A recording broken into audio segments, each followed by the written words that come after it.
We will always be the protagonist in our own stories. The world as a whole, dependent on what your society wants. There's no fine line. The Reformation can also act as a punishment.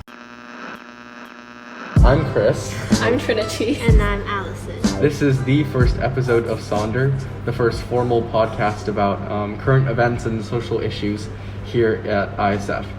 So here we promote student-led discussions, civil discourse, and critical thinking. This is a safe and neutral space, and all opinions are welcome. We are just here to, sit and discuss cool topics, theories, and prominent events. Really just anything. You may be wondering what the title of this podcast, Sonder, means. We chose this name because Sonder in your life is living a life just as meaningful and vivid as your own. We can talk about being open-minded and empathetic and inclusive all we want, but at the end of the day, we will always be the protagonists in our own stories. But we need to remember that the people in the background of our lives, such as the random person you happen to run into on the street, are living lives just as vivid and meaningful as ours. They may be affected by issues that don't affect us, but we need to remember that real life issues and social events and economics, at the end, they are the things that affect people. Yep, exactly. So for our first episode, we will be discussing, judicial systems, the rights of the people, and the limits of state power. So we're going to be specifically diving into the two penologies. Allison, can you please tell us about the two penologies that we will be discussing today? Okay, so just a brief insight to my project. I did this comparative philosophy project on Plato and Hanfeizi. Plato is basically this Greek philosopher that everyone knows, and Hanfeizi is a Chinese philosopher who came from the Warring States period in ancient China. For Plato, he mainly promoted a penology which is based on reformation because he thought that true self-cultivation should be the ultimate goal of the society. So he believes that no one does wrong willingly, so he thinks that the role of punishment is mainly to cure the criminal by making the criminal just again. For Hanfeizi, however, he lives in ancient China, which is a period of political instability. So his main goal of the society is to maintain order. That is why he promotes a more deterrent theory of punishment, which is basically utilizing the characteristic of human nature, which is the pursuit of self-interest, in order to scare the people so that they won't make mistakes anymore, which can help enforce order in society. Yeah, so I think an important thing to note is that, Plato's approach is slightly more idealistic, can be considered more unpractical, and Hanfeizi's method is, I guess you can say, more realistic, and sometimes you can even say it's more effective. So I guess the next question is, how are these two penologies evident in modern society today? So, depending on where you are, let's go back and define some key terms first. Deterrence basically means that if you see somebody getting punished for something, because you don't want to be punished, therefore you won't you won't do the thing that got the person to get punished.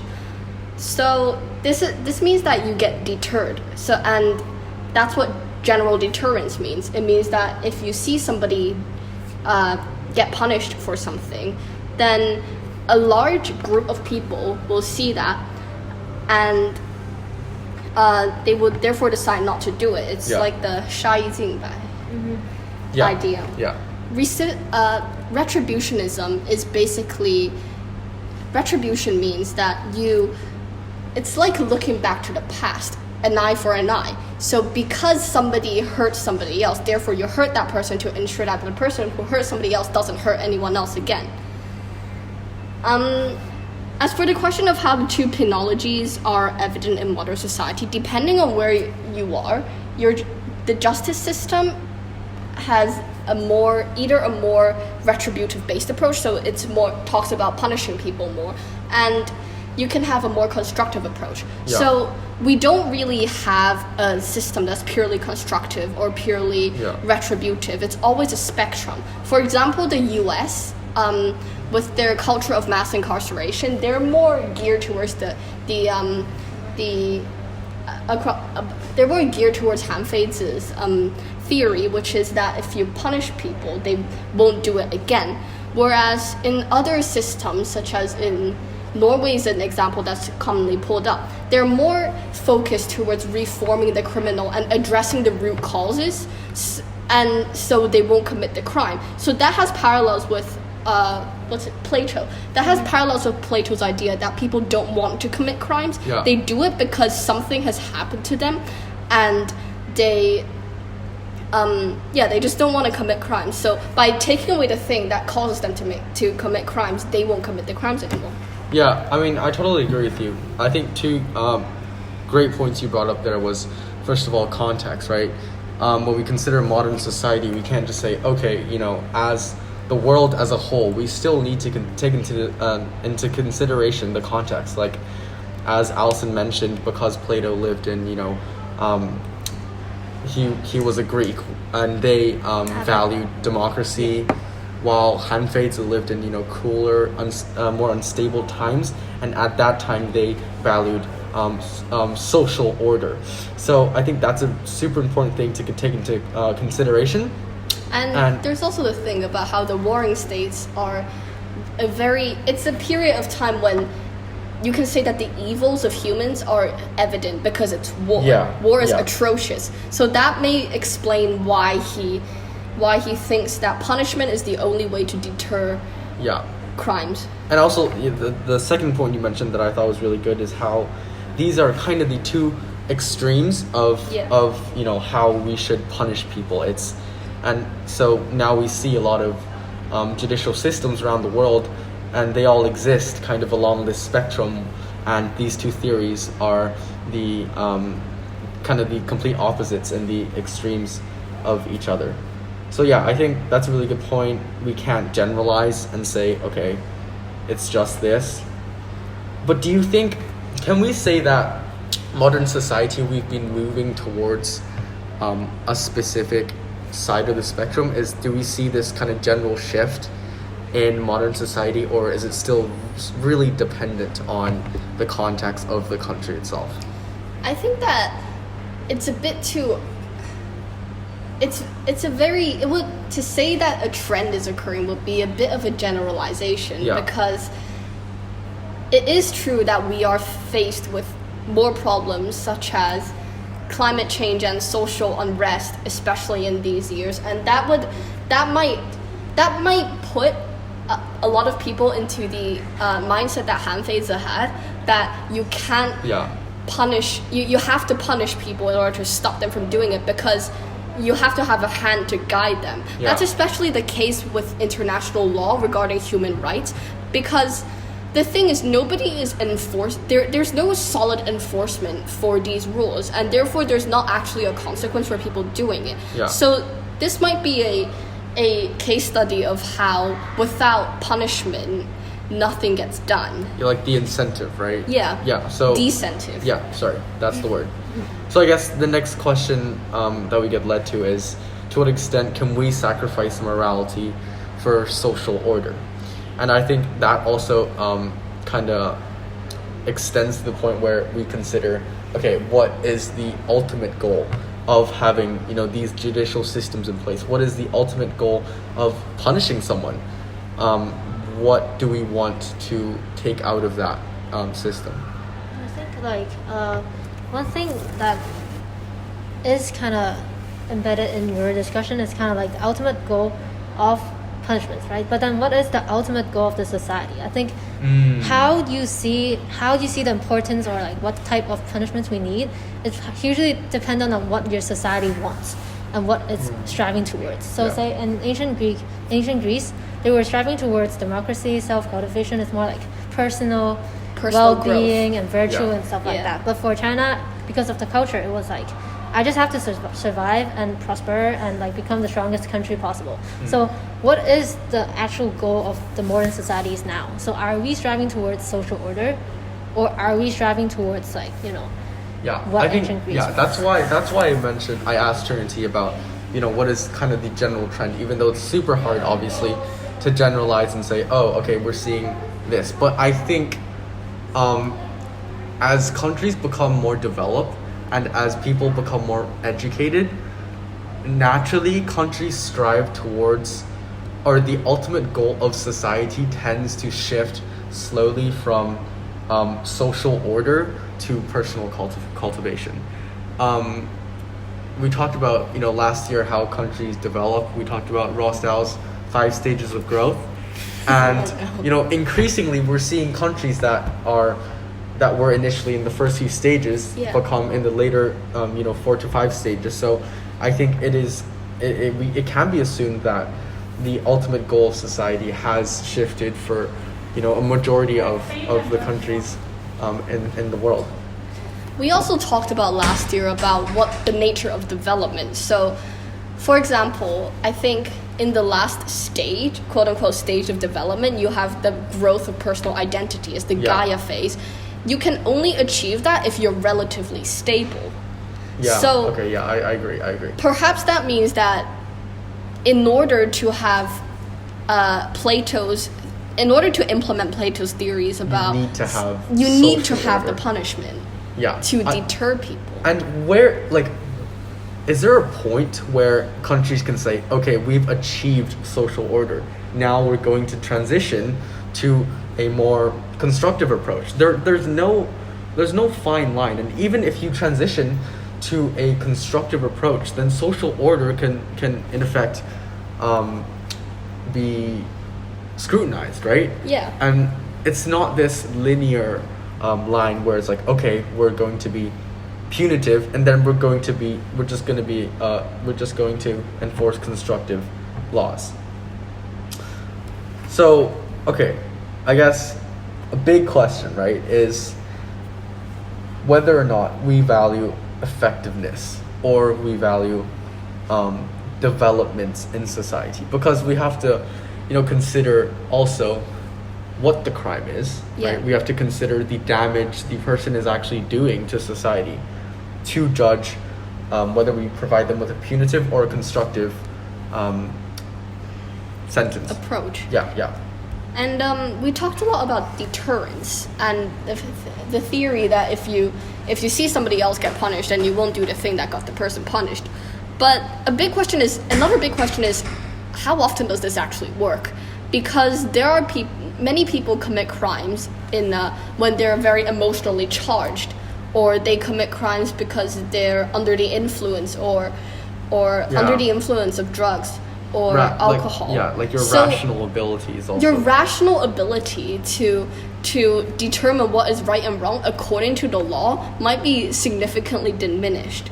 So how do these rules actually work, and would it be better to just remove the source of the thing that's inhibiting the rational thought, which is the more constructive approach, or would you just punish the person for doing something that, whilst their rational thought is negligible? Yeah, and I remember you talked about something like primary deterrence and secondary deterrence. Do you want to maybe expand more on that? What you talked about, constructive or reformation kind of penology is basically just educating people, right? Trying to put them in a just state according to Plato, kind of. Yeah. But then the thing is, if you educate, say a criminal makes a crime, and then you educate the criminal and helps him reform his character and everything. When he comes out, if he refrains from committing a crime again, is it because he's truly reformed, or is it because he is deterred from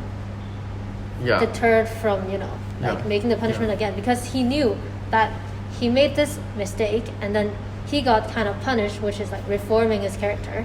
Is he truly reformed, or is he just scared of being punished again? So the reformation can also act as a punishment. Exactly, right? but what is reform? You can't measure reform. You can't dig into someone's body and be like, okay, your soul is in a perfect stable mental state and you are reformed.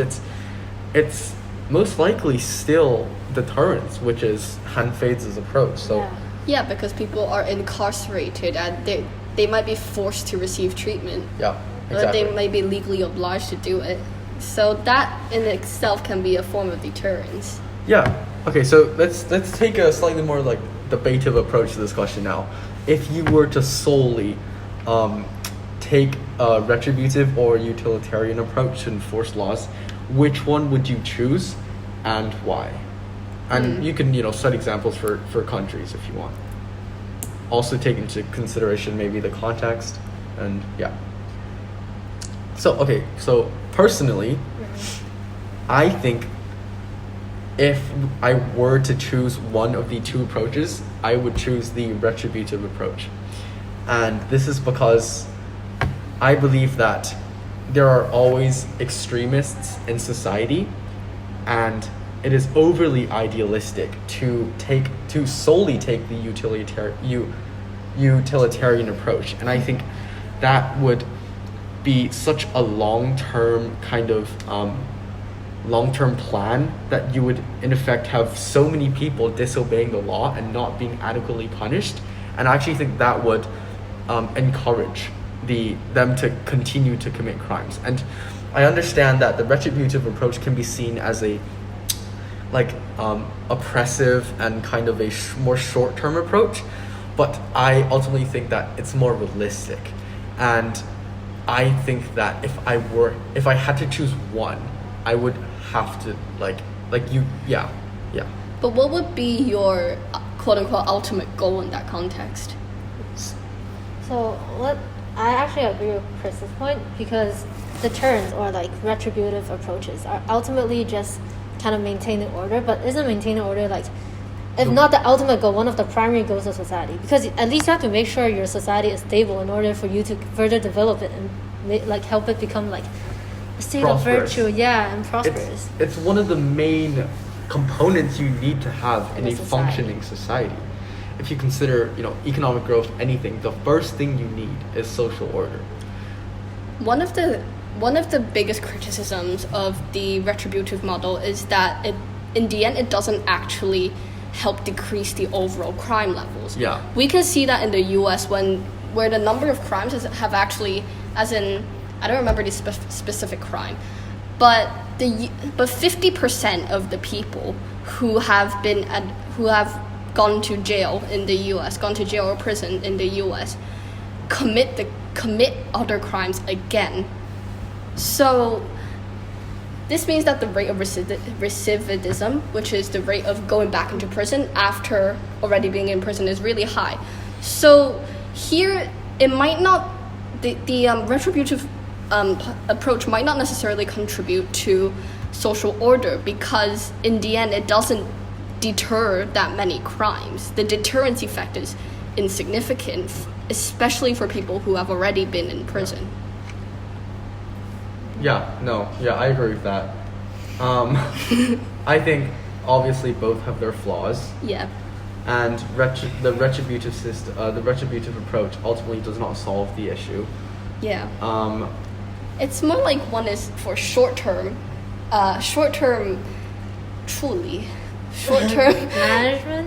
management of a problem, and the constructive approach is more long-term and thinking about what will punishing this person do. Exactly. So I think more and more we see that societies don't just take one, right? They combine the two, and they also judge, they think about, the seriousness or severity of the crime. They judge that, and then they think, do we take a retributive approach or a utilitarian approach? Because there are some crimes which it's just too are, serious. Crimes against humanity. They're violent, they're brutal, and it's just... And some people revel in the feeling of killing. You are Those putting people are unsafe to society. Exactly. You are putting other individuals at risk when you are providing them with, the constructive approach. Yeah. So it's definitely very heavily context related. And I think an extension further to this is because, we have judges and juries, judging on their sentence, discrimination, right, in the judicial system is, heavily talked about, heavily debated now. And it causes discrimination, and, there are patterns where, purely an example, but that's a discussion for another day. Yeah, but there's a long discussion about sentencing discretion. Exactly. So, I think the points we made today, super insightful. Thank you, Trinity. Thank you, Allison. Thank you for having us. And thank you for having us for the first episode. So now you kind of have a general idea of the things we are going to be speaking about. And we look forward to talking about social issues and other Other prominent things issues next time. with you. Hopefully Next we're time. not too boring. And thank you.